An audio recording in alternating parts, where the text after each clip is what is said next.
Hello and welcome to A Fit and Able Life, episode number 9. Today we have Larissa Muchnick. Larissa is a Team V coach with their running program across the nation, and she's also a certified fitness instructor, health coach, personal trainer, and she's also involved in the coaching education program with USA Track and Field. I don't want to ruin any surprises for you, but she has some great advice for setting goals and for the value of having support networks and so many other things that people just need to hear to make that next step towards the healthiest, best life they can lead. So without further ado, here we go. Okay. Good afternoon, good morning, good afternoon, Larissa, good day. Thank you for meeting me here at the beautiful Bond Park Boathouse. I'm going to ask you again, Larissa, your last name is pronounced Muchnick? Yes, that's correct. That's a very unusual name, and Larissa is just a lovely name.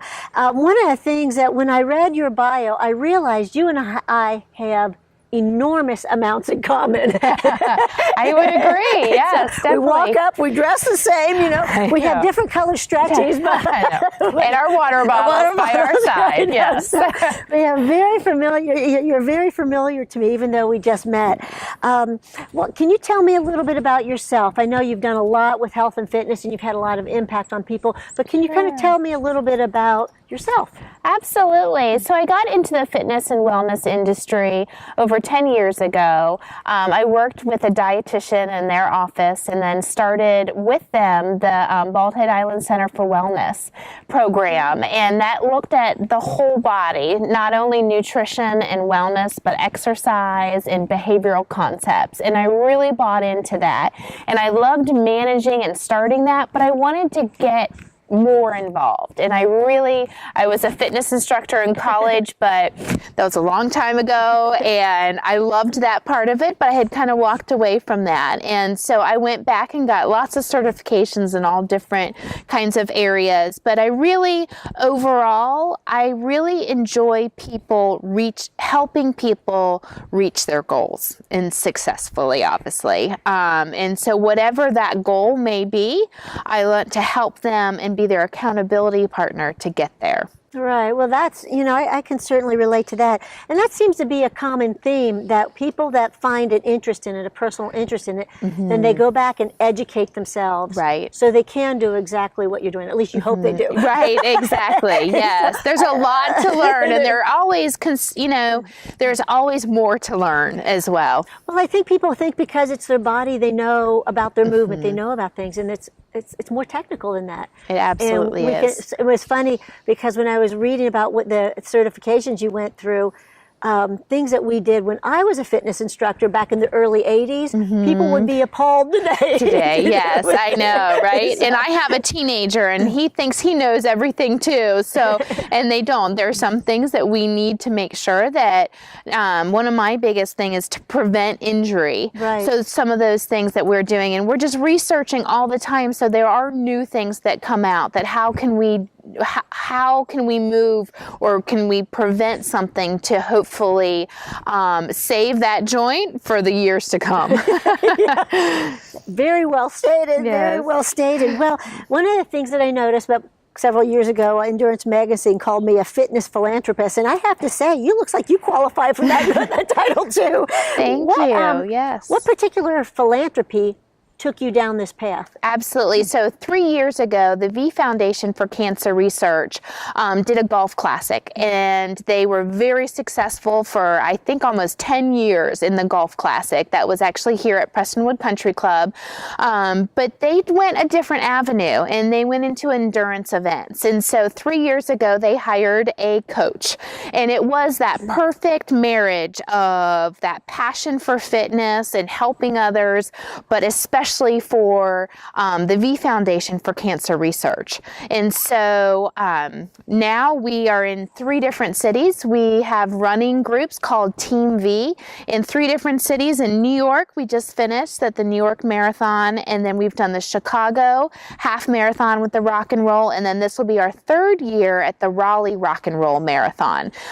So we have a team, and our runners actually raise money for the V Foundation for Cancer cancer research. That's very cool. Now, the V Foundation has become quite large. I mean, it is quite expansive. Absolutely. It's a national organization, and they team up with wonderful people like ESPN, and their name is out there. But we're lucky to be local, in which obviously Jimmy V, the coach for NC State basketball, so a lot of people obviously know him. Right. His daughter, Jamie Valvano, I personally coach, and she's running with Team V this spring, and she's a survivor of cancer as well. And so she's very involved in the organization and with our team as well. I mean, that has to be very powerful to have her on the team. Absolutely. That's really wonderful.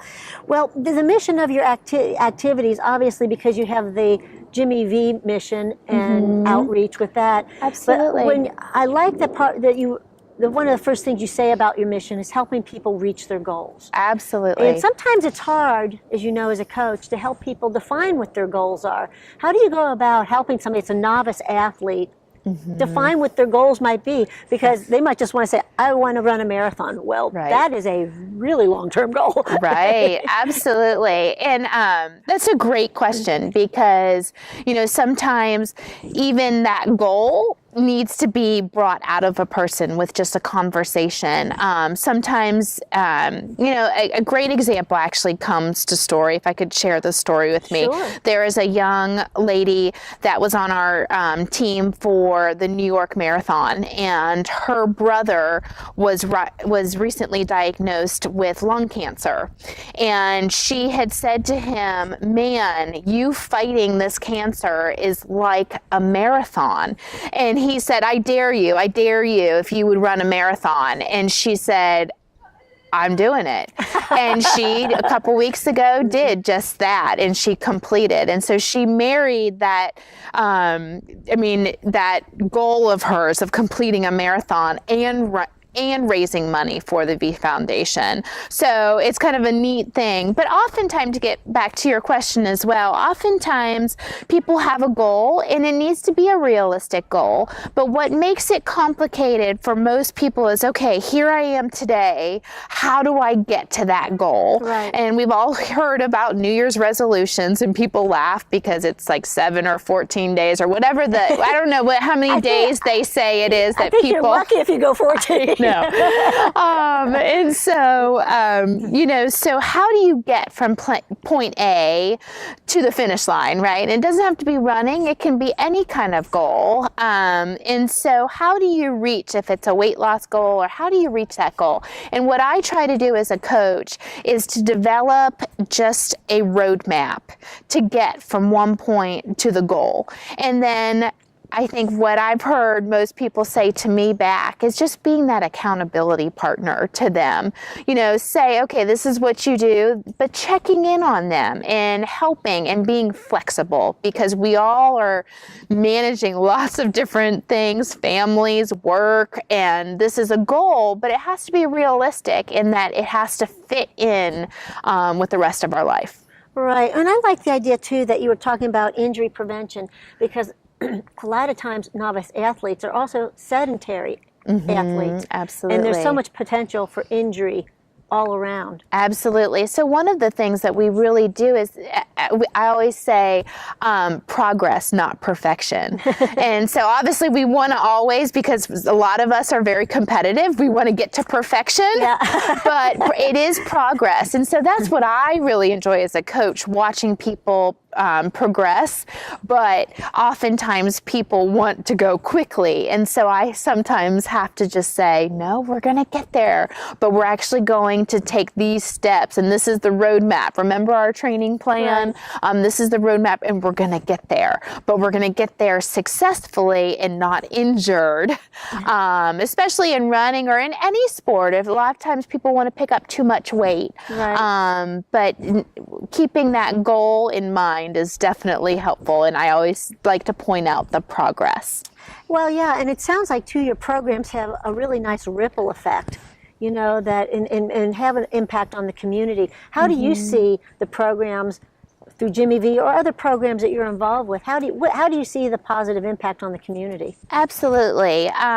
So I enjoy working with all people of all different ages. So I actually do a youth program at the UNC Wellness Center. I do boot camp classes for special needs kids, where special needs kids often they're put in recreational programs, and let's say they're an 11-year-old girl, but they really at a activity level are much younger, so they're put in with a younger child or gymnastics program, whatever it may be, and they really want, it's peer, so they really need to be with their peers. So I do a lot of that. I'm actually help coaching over at St. Michael's School for their Jolly Elf Trail Run. And so I mean, of all ages and abilities, and then I've seen some great athletes perform at the New York Marathon.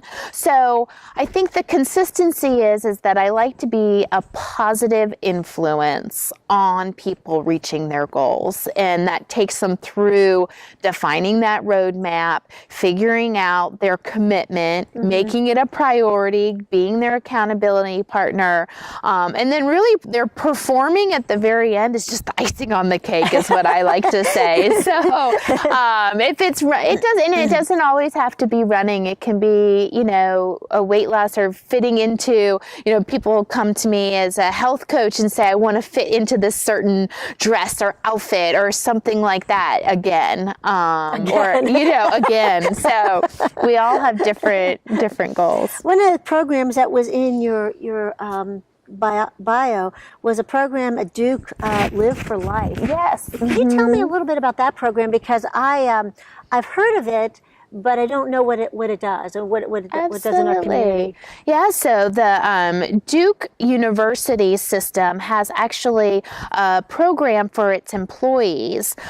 In the Live for Life program, I did the Run Walk group over there, and it was so much fun. Twice a week I would go over, and there were 2 of us that would lead a run walk, and it would be for their employees, and it was right on campus. Oh, nice. And it was so much fun to be on a college campus again. I did this in the fall. They do it every fall and spring. And it was just so much fun to be on campus. It was after work, so people were just enjoying the weather and being active together. And again, we would continue to increase the number of running minutes or seconds, whichever one it was, and we would push them, but we had fun. We also did a yoga and some boot camp and classes and that kind of thing, and we would meet twice a week. So it's all done by the Duke University system. Yeah, it's a great program. Well, you in that you talked about behavioral concepts, and you touched on that without using that terminology. Right. And I think a lot of times people don't really think of exercise or fitness or athletics as a behavior, and it absolutely is. It is, yeah. So when you talk about behavioral concepts, what do you employ with that? Sure. I mean, so much of it is mental. So it's making the commitment to yourself, also realizing that you're worth it. The time I often, especially, it's just a generality, but I work with a lot of women, and we balance work and being a mom and a husband, and we wear all these hats, but oftentimes there's not much time left. So some of it sometimes is for me to sit down and let's look at a typical day. Let's look at a typical week. You actually have to schedule an appointment for yourself almost doing exercise, because you're worth it and you are important. And so some of those behavioral concepts of, yes, I am worth it, I can do it. Oftentimes we're challenging ourselves with these goals, and we're pushing ourselves outside of our comfort zone, and we like to be in our comfort zone, and we need to be challenged, but then supported that we're out there.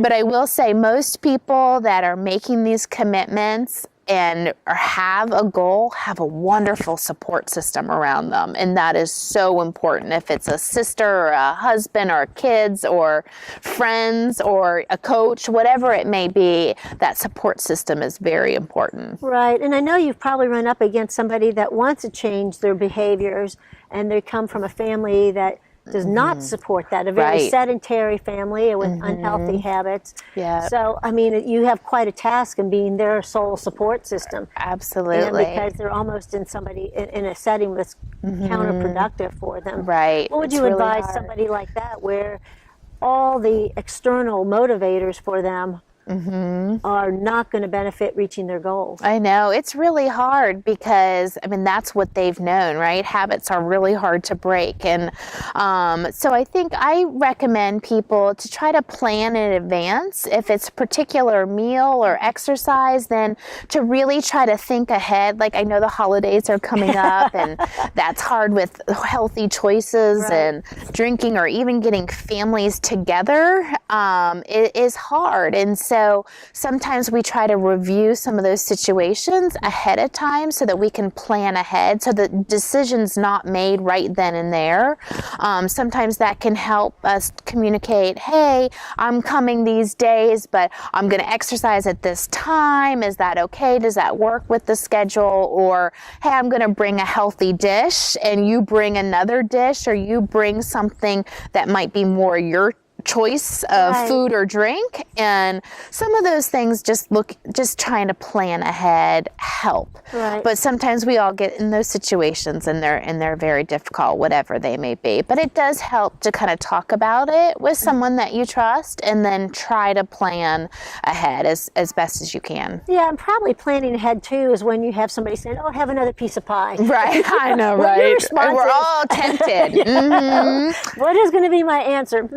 I know, I'll hear it. People tell me the story, like, you'll tell your neighbor, hey, I'm really working on this diet. I'm walking every day and, this. And then you'll notice they'll bring over like a plate of your favorite brownies. It's like, people trying, like, help me out, like, really, you just tempted me.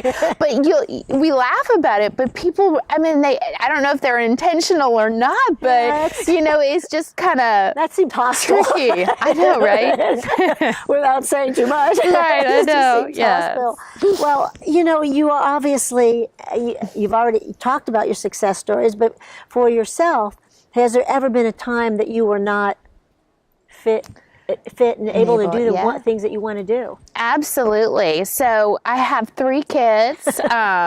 So I'm always on the go with them, but absolutely with all 3 of my pregnancies, I definitely gained weight, and I then was not like the other nursing mothers that the weight just came right off. No, it stayed on, and everyone says 9 months on, 9 months. Yeah, it was like a year or so where my weight was still not off. And so it definitely took time for me at those points of time. I was not as active and I didn't have as much time, and I made lots of bad eating choices. And so I was just needing that time back. And so I ended up needing to wake up at 4:30 or 5 o'clock in the morning so that I could go and actually get my workout in before anybody else was awake in the house. And no, that's not easy to do, and that's not fun, waking up in the dark, but it was worth it. Right. And so that helped me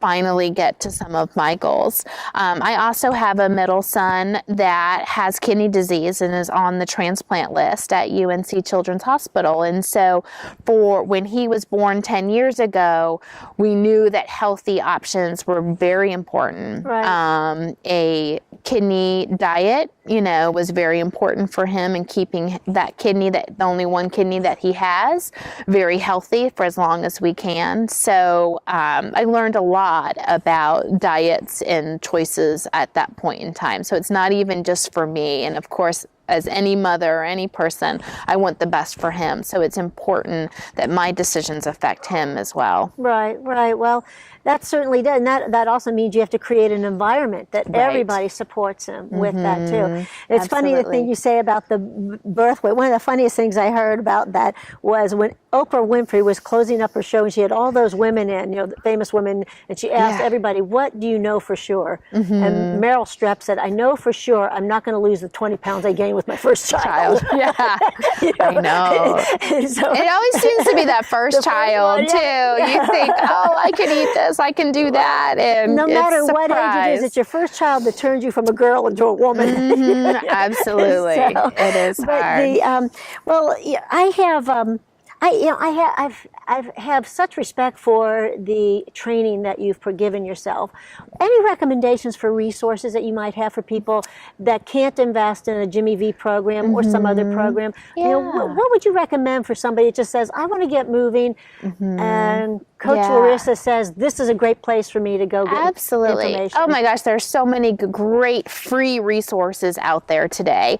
I mean, if you want exercise program, Pinterest has some great ideas. Oh my goodness. And then if you don't know the exercises, that there's great routines out there, then go on YouTube and just go to a reliable source that you've heard of before, like Women's Magazine or Men's Health or something, or even Living Strong or something like that. And then you can see how the exercises are done properly. Right. And then you can pull that up on your TV or on your computer and do some of those exercises.